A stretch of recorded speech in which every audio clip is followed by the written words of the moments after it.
On est ici avec Flavien Missoni. Flavien est le directeur d'études électorales de l'école centro-africaine pour l'administration électorale. Et donc, il va être un des formateurs pour cette formation en leadership gestion des conflits qui va se tenir le 18-22 juin ici à Bruxelles. Donc, je vais faire quelques questions à Flavien, ce qui concerne son expérience en effet d'administration électorale et après de nous expliquer qu'est-ce que c'est l'école de formation en Afrique centrale d'administration électorale. Flavien. Écoutez, merci. Je crois que nous avons eu l'opportunité de compter parmi les pionniers qui ont porté le processus électoral en RDC. Donc depuis 2003, nous avons travaillé dans ce processus comme directeur du Bureau national des opérations.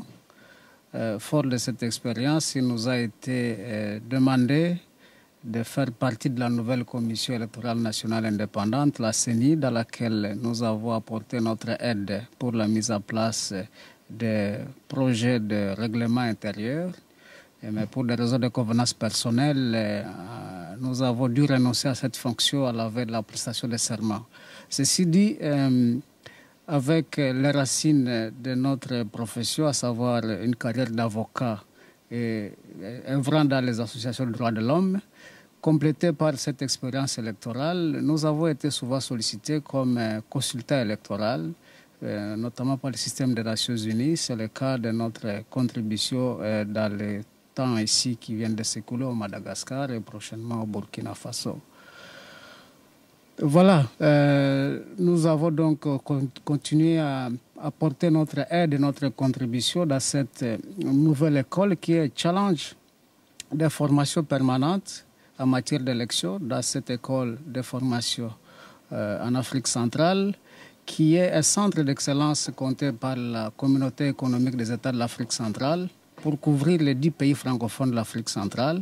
Et dans ce cadre, nous aurons assuré une formation de 3e cycle, une formation diplômante dans différents domaines, en administration électorale, la gestion des conflits, en logistique des opérations, dans d'autres domaines, mais aussi à assurer une formation permanente des gestionnaires électoraux et des parties prenantes, partis politiques, sociétés civiles, toutes les organisations qui, de pro ou de loin, contribuent à l'accompagnement des processus électoraux. Voilà, grande ligne, grosso modo, ce que je pouvais dire de ce que c'est mes racines, ma culture électorale, et qui continue à m'habiter comme une passion parce que c'est vrai que les élections contribuent pour beaucoup dans la promotion de la démocratie et de la gouvernance. Merci beaucoup Flavien. Est-ce que vous pourrez nous dire en effet, avec un peu plus de détails, les différentes activités que l'école est en train de mettre sur place et aussi comment l'école est structurée et quels pays servent l'école en effet? L'école, d'abord, dans ce premier moment, elle devait travailler sur ces différents programmes pour la formation diplômante. Ces différents programmes, elle les a travaillés avec des partenaires, notamment des partenaires à l'étranger, l'Université Paris 2, des organisations internationales dispersées à travers le monde. Et ce programme, aujourd'hui, est stabilisé pour les différentes options. Donc, très prochainement, nous allons accueillir les premiers boursiers de la Commission des États de l'Afrique centrale sur le financement de l'Union européenne qui pourront être formés dans ces différentes orientations en matière pour ce qui est du niveau du cycle, le 3e cycle de formation.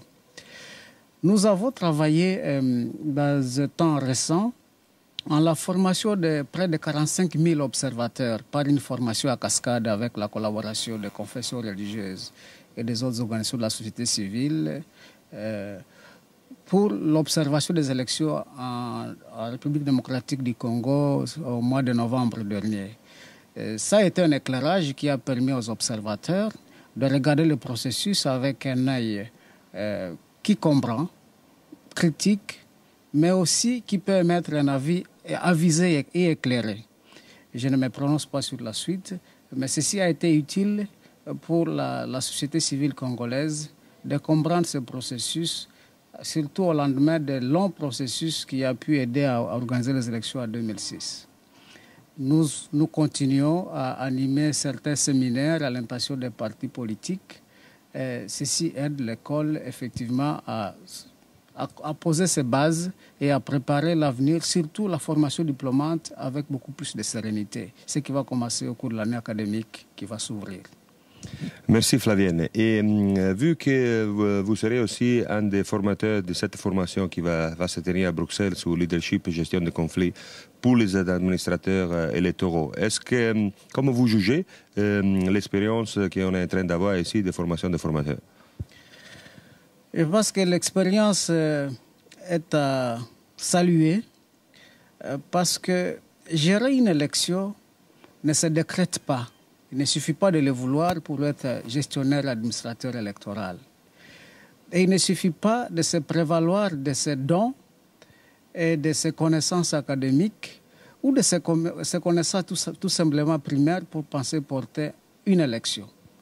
Une élection est à soi complexe. Elle est complexe de par la composition des ingrédients qu'il porte et de par la mission qui est une mission de résultat. Le résultat, il faut aboutir à l'organisation des élections libres et que la légitimité des urnes puisse triompher. Et l'expérience récente de nos pays dans le continent africain a donné la preuve de la gravité de la situation lorsque l'on n'est pas en mesure de répondre à cet enjeu. Donc cette formation ici nous permet de mettre les choses dans l'ordre parce qu'elle nous apprend le langage pédagogique.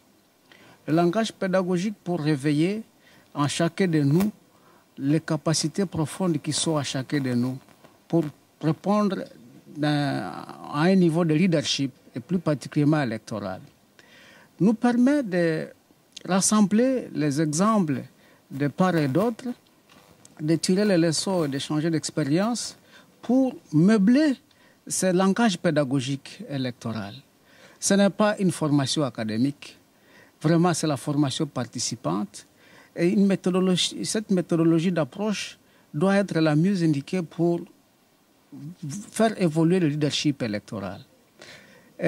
C'est élément important aujourd'hui que nos différents gouvernements ont décidé progressivement de confier la responsabilité électorale à des commissions électorales, ce qui n'était pas le cas par le passé. Par le passé, toute élection est organisée par le gouvernement.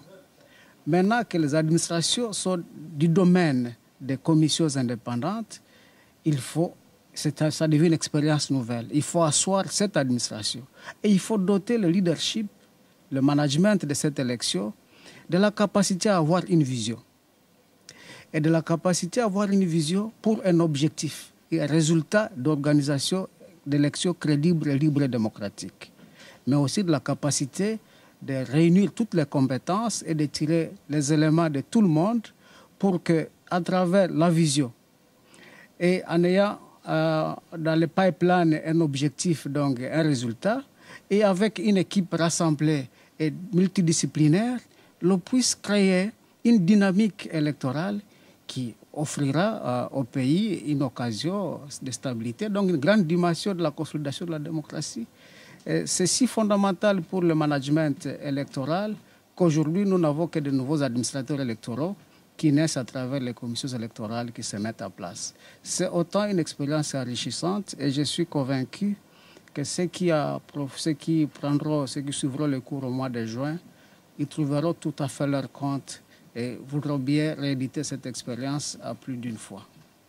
Merci beaucoup Flavienne. La dernière chose, dans le lancement de cette formation de formateurs, on a utilisé un film, un African Elections, où on a vu un cas souffert, mais un cas de succès de gestion des élections et de gestion des conflits électoraux au cas dans les élections de 2008 au Ghana. Qu'est-ce que vous avez ressenti quand vous avez vu ce film et ce film peut amener un message en ce qui concerne la leadership, la gestion des conflits? Dans ce film, on peut retenir plusieurs choses, mais pour ma part, je soulignerai trois points essentiels. Le premier point, c'est que le dérapage des processus tient à très peu, à un détail près, Et il suffit de rester distrait pour que ces détails vous échappent et le processus dérape. Et ça, je voudrais souligner le rôle éminemment capital du président de la commission électorale qui a su gérer l'entre-deux tours et même l'après-deuxième tour en décidant, après concertation avec les deux candidats qualifiés, en décidant de la reprise de l'élection dans une circonscription qui décidait de la victoire ou de la défaite de l'un ou de l'autre. Un détail près qu'il faut regarder avec beaucoup d'attention. Le deuxième enseignement, c'est que, nous le savons ainsi d'ailleurs, c'est que l'élection n'est pas une affaire de la seule administration électorale. C'est l'affaire de toutes les parties prenantes, à commencer par les politiques, les candidats. Mais le leadership d'une élection, c'est l'administration électorale, c'est l'autorité électorale. Et ça, il faut qu'à toutes circonstances, à tout moment, à tout lieu, elle soit capable de se remémorer, de le réaliser et de se rappeler ce que c'est sa mission, qui est une mission noble. Et le troisième enseignement, c'est la haute dimension de la culture politique des candidats à l'élection au Ghana et même du peuple ghanéen, qui, tout en étant deux camps du vaincu ou du vainqueur, aspiraient tous à vivre dans un état de paix. C'est ce qui fait que les militants ou qui ont été déçus par la victoire de leur challenger n'ont pas, dès l'instant où ils avaient la confiance à la commission et aux résultats qui ont été annoncés, n'ont fait que s'aligner et accepter l'évidence. Et c'est ça la démocratie, c'est ça la caution de la démocratie, qui est une œuvre continuelle et qui n'est pas une œuvre instantanée, que nous devons continuer à poursuivre. Et encore une fois, ça me permet de faire le lien avec ce type de formation qui nous ramène à cette réalité constante et permanente qui doit nous préoccuper.